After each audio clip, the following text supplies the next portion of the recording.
Adults should always lead children's play to ensure that it's structured and educational. False! This is not the role of the adult.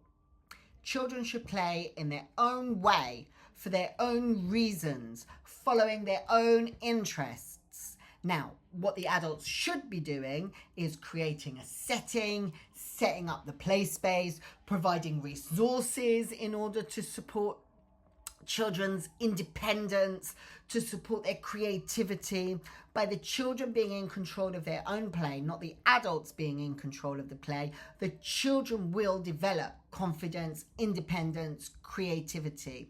So there's many things that the adult can do, but to always ensure that there's an educational aim, or to always ensure that it's structured in a specific way, this is not the adult's role.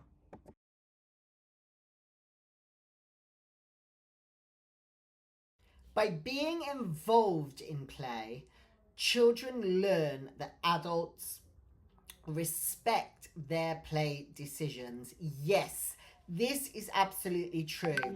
Adult involvement, when it's appropriate, shows respect for the children's choices and supports the children to play in an autonomous way. And when adults are invited to children's play and to be involved in children's play, that's one role that the adult does have, is to be invited and to respond.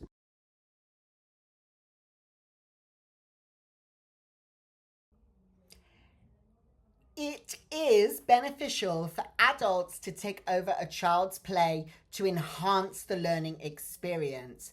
Absolutely false. Do not do that. Don't go in and take over children's play. This can undermine a children's ability to direct their own learning and their own play scripts, and it can stifle their creativity, and that's not your role as an adult, to take over children's play. Your role is to enable, to support, to facilitate, to stop the play being broken, to hold back the other children around the play so their play can continue. As they're running out of resources, infill so that their play can continue uninterrupted. That's your role.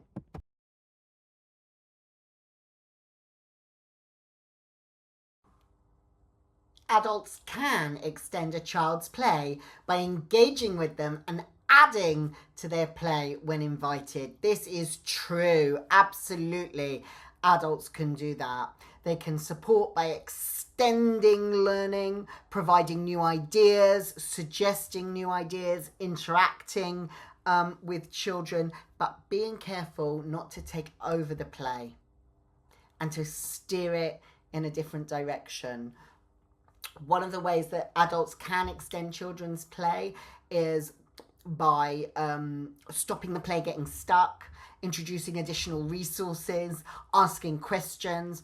If it's role play, for example, entering in as a character. And one of the things that an adult can do when they're supporting children's play and start to take part in the play, whether that's blocks or whatever it is, they can be there for a short period of time and then exit to something else once they've set up the parameters of the extension or the development of the play or the resourcing or the new ideas. Step in, support when invited, extend, step back.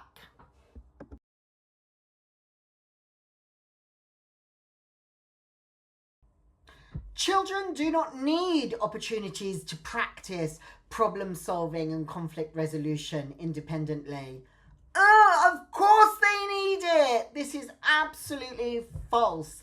Play is the vehicle where children can practice their problem solving skills, make sense of the world, develop solutions in a playful, sometimes non-playful way through their play. So in dealing with conflicts in children's play, adults first must step back, observe, see if the children can resolve the conflict independently, give them the opportunity, the space, the freedom to practice those solving skills in their conflict resolution. Then, and only then, should adults think about what is the right intervention to make. To take over and give the solution is not the right approach. No. Gently suggesting, considering alternatives, finding ways to move the conflict. These are things that can help and can support.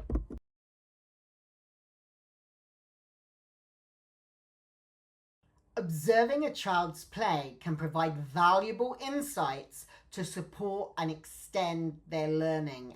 Absolutely true. A huge part of your role as an early years practitioner is about stopping, standing back, observing, understanding what's happening, getting an insight to what's going on. This will help you with A, understanding children and their development and what's going on. B, it will give you an insight to what their needs, their interests, and their play preferences are. And C, that then gives you the knowledge, it equips you with the knowledge that you need to go forward and plan for next time, for later in the day, for tomorrow, for next week, to think about what resources you can put out, how you can organise them, and how you can set up and manage your play space. Observing children, especially observing children at play, gives us insights of how we can support and develop their play and their play interests and the play environment and what it is that we offer as adults in their play space.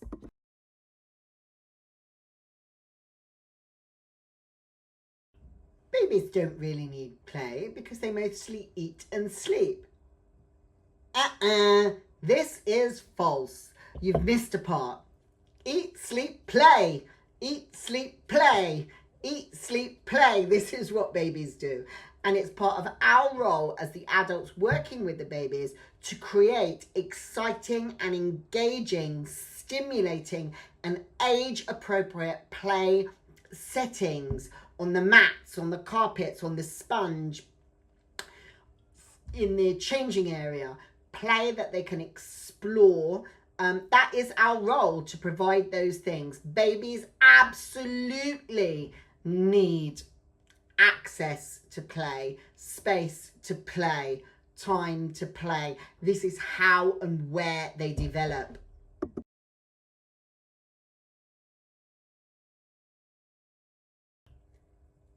Adults should, of course, interrupt play frequently to direct the learning process. No, they shouldn't. Adults should protect the children's play rather than interrupting it. Do whatever they can, provide additional resources, move things around, stop outside interruptions to protect the child's right to play. This is where learning happens, when children follow their own ideas in play for their own reasons. And adults directing children's play can get in the way of that. So whilst there is such a thing as guided play or games or adult-led activities, these should be secondary to children playing freely and in their own way. And when adults are directing children's play, you need to be careful that that is happening in a meaningful and empowering way that still leaves the children in charge of making their own decisions. No child should be forced to do anything at daycare.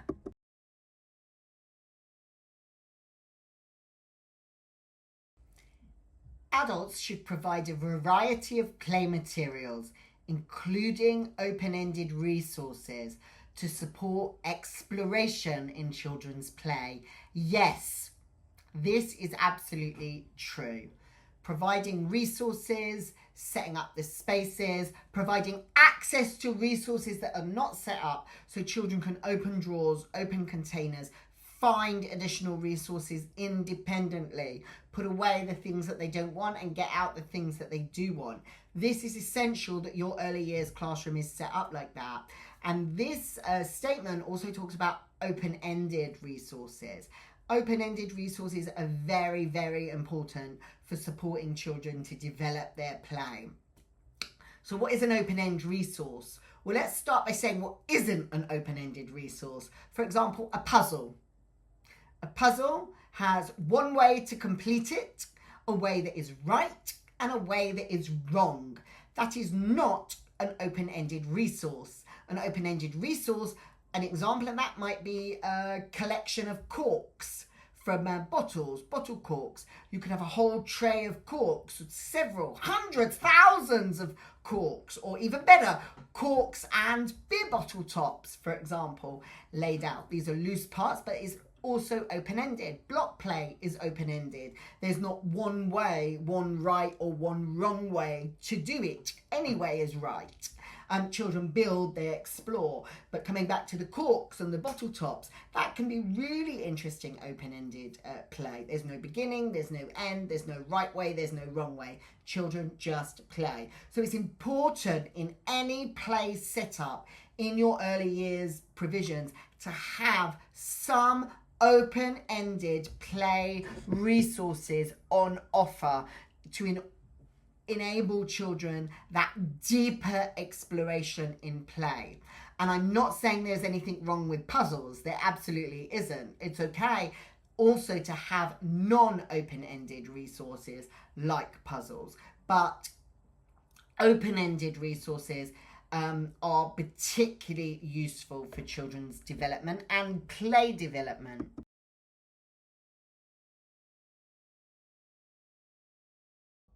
Adults should solve conflicts for children during play and teach them the right way to handle disputes.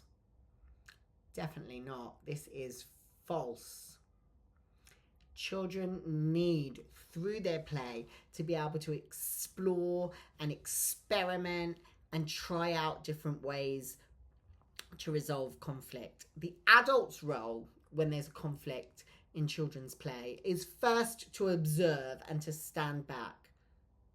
Second, to make an intervention, and a fast intervention if the situation is escalating and it's likely that someone will get hurt. And then to identify and support children to come up with ways to problem solve and support that. And that might be with the children's guidance. Like, for example, is there another one of them that we could use?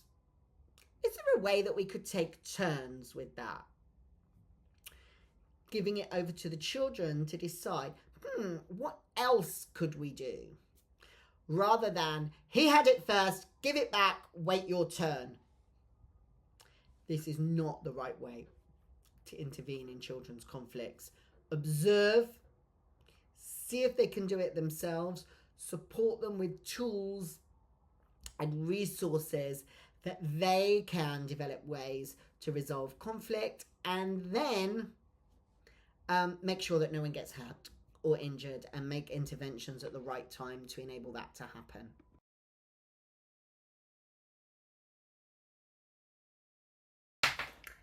Adults creating a safe and inviting environment is crucial for children's play. Yes, it is. Absolutely true. In order for children to feel secure and engaged, our role as adults is to create that safe space that's inviting for children, with toys and resources and access to the play space that will help and support children to engage, to play, and for their play to be meaningful. That is our role.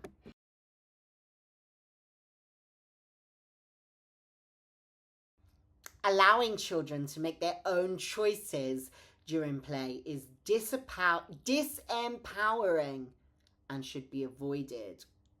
Of course not. It's the opposite. Allowing children to make their own choices supports their independence. It empowers them.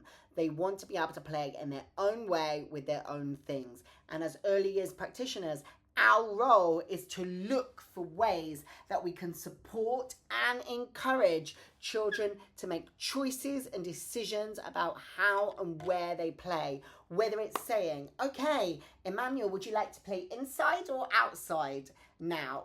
It's your choice.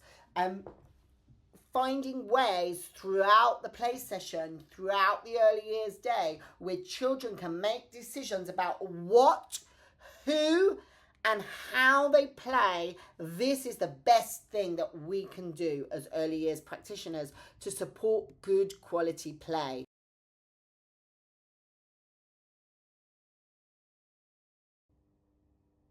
It is important for adults to model positive play skills and provide guidance when necessary. Yes, it is. This is absolutely true.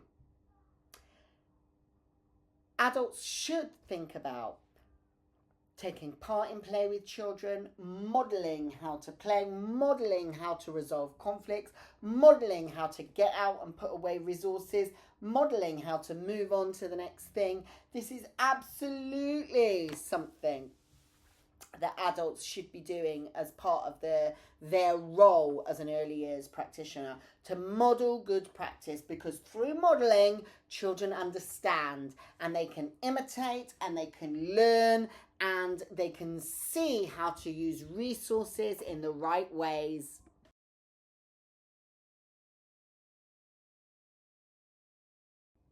Unstructured play is not beneficial for children's development and should be minimised. False. Absolutely false. Unstructured play, unguided play, this is the essence of what play is, the essence of childhood. Children playing in their own ways, for their own reasons, with their own motivations. And it doesn't mean that adults need to overly plan and over structure for children. However, I'm not a play purist. I don't believe that children should be left all the time without any adult guidance or support or facilitating or scaffolding. There is a balance. There is a balance between children's totally free, unstructured play and then play that has been set out or organised in a specific way with some learning intentions in mind, continuous provision that's enhanced with different things, with provocations, etc. There is absolutely a space for that, and there is a space for adult-led, even more than adult-guided, adult-led activities in the early years. Absolutely, this is your teaching sessions, but unstructured play is beneficial and it's vital for children's development.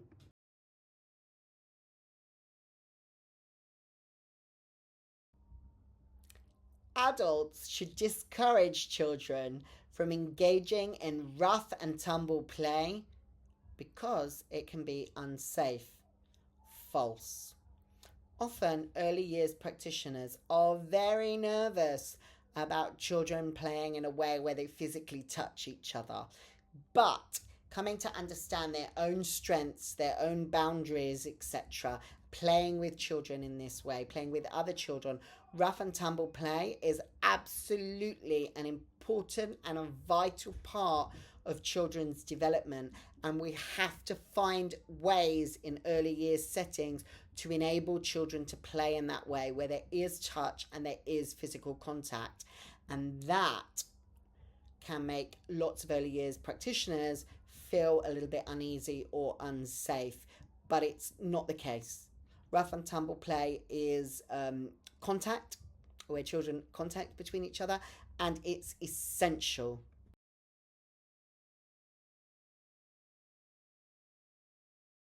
Adults should always be active participants in children's play. I think we already know that is false. Adults can become involved in children's play when they're invited. And actually, if you step back, you observe and you make a very well planned intervention to scaffold, support, encourage ZPD. This is a zone of proximal development where children's learning can be enhanced with your input. But primarily, children should play in their own way for their own reasons. And adult interaction should be usually at the invitation of children.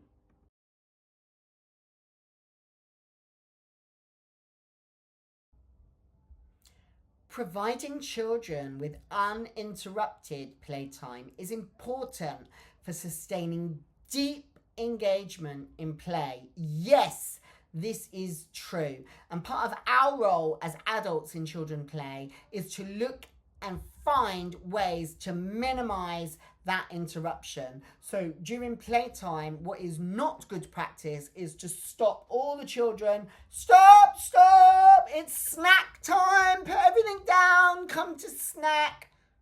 No, that is a rude interruption of children's play. What would be much better is to put the snack table out, allow children to carry on playing, and as play comes to a natural end or a pause, or they're between one thing and the other, invite them. Oh, Jessica, would you like to come to the snack table now? Would you like to have your snack, Mila?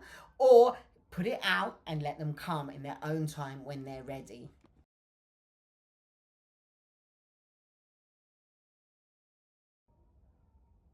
Adults should frequently change the structure and the layout of the play environment to keep children from getting bored.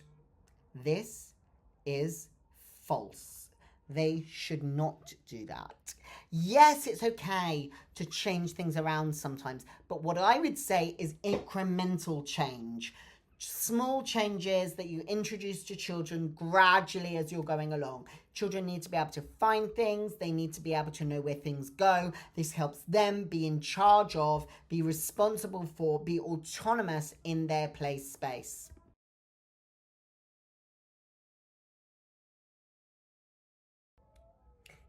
It is appropriate for adults to suggest new scenarios in play to challenge and extend children's thinking. Absolutely. This is true. But your role in doing that is to think carefully about how to do it in a sensitive, child-centered way that doesn't interrupt what they're doing, that doesn't move them off of their own play scripts. They should still be playing in their own way with choices and decisions that are coming from them, but you can enhance that. You can suggest new scenarios or new ways of playing to extend and challenge. This supports their critical thinking and encourages more creativity, helping them not to get stuck on the same play scripts going in a loop.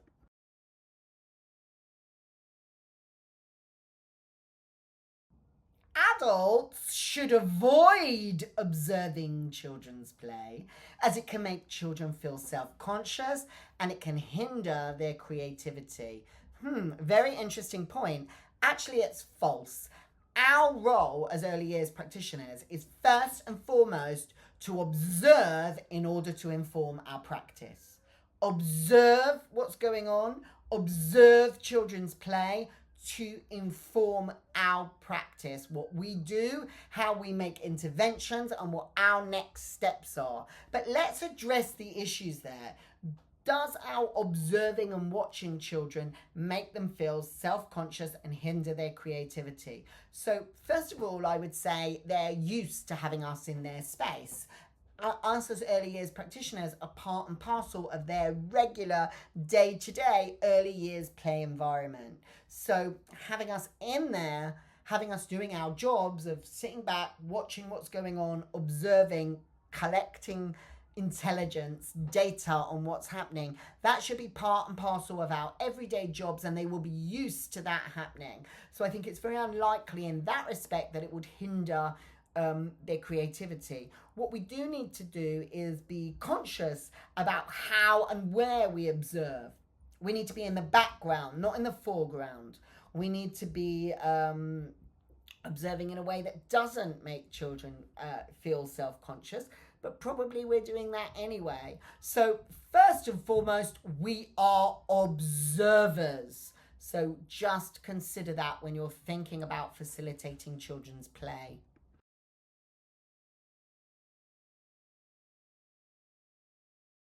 So let us just consider this teeny weeny case study here. During playtime, two children begin to argue over a toy. I'm sure any of us that have worked in early years know that situation already. The adult observes quietly, only intervening when it seems the children are unable to resolve the conflict on their own and the situation escalates. Was the adult's approach correct? Well, yes, it was. Observing and only making an intervention when this is what the children need. Not immediately jumping in, taking over, you take the toy, you wait. No. Sitting back, observing, waiting, seeing what strategies they're already using, and then making sensitive interventions.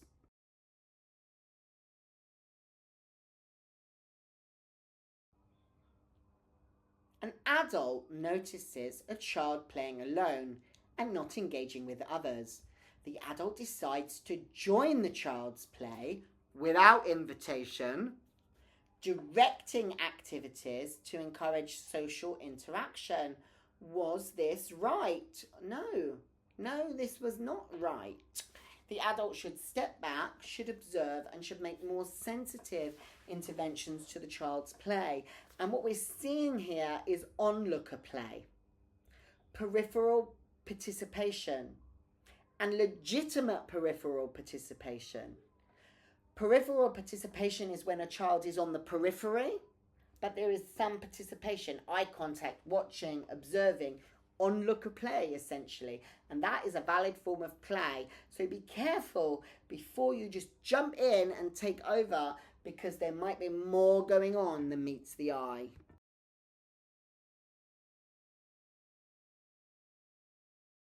And our last little case study for today, a child is building a tower and it keeps collapsing. The adult resists the urge to step in and fix the tower for the child. Instead, the adult asks open-ended questions to encourage the child to think of solutions. Was this correct? Yes, this is a model of good practice.